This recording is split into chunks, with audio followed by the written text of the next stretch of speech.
Hey everyone, Tony Winston here, Jazz Piano College.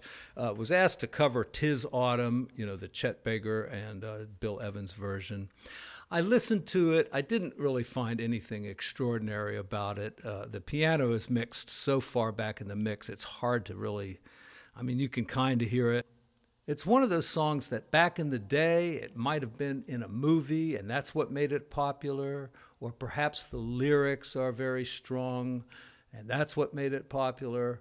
But, as far as the chords and the melody, I'd say nowadays, it's a goner. It's not a song that I think, is gonna, people are gonna recognize. Not anymore, maybe 20 years ago, but not now. And I'll play it.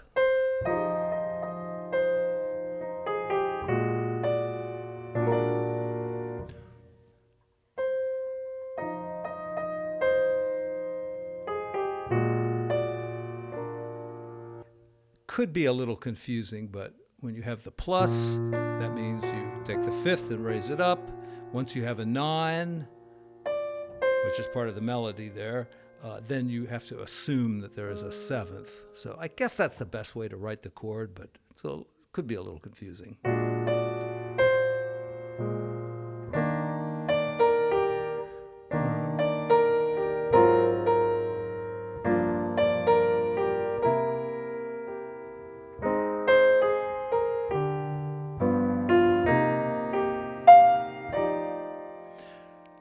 That reminds me of something, but I don't know what.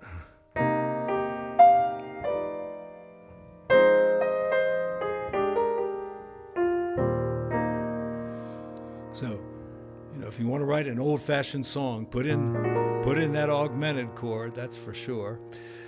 That's the A section. Let's see what the B section's like.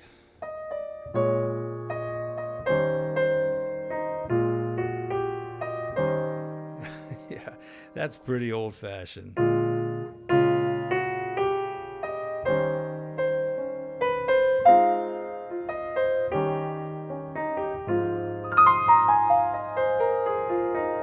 Now, I knew it was going to a C minor, even though I haven't played the song before.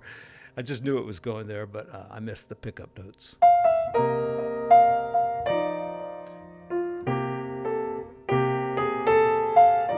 Yeah,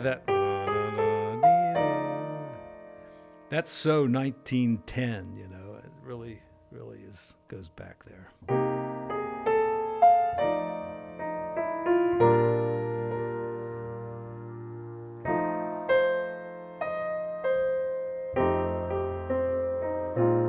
All right, that just screams out for some reharmonization there.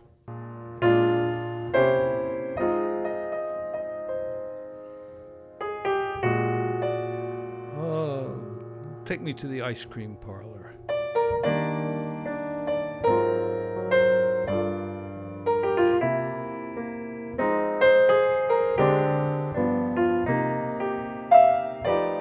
All right, good place to use. And it happens almost all the time.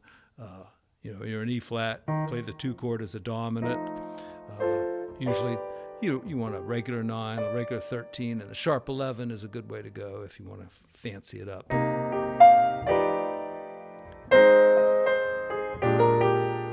No. It's just got that old-fashioned sound. What could I say? I don't need that song. That song's never going to be part of my repertoire. So why did I even do this video? Hell if I know.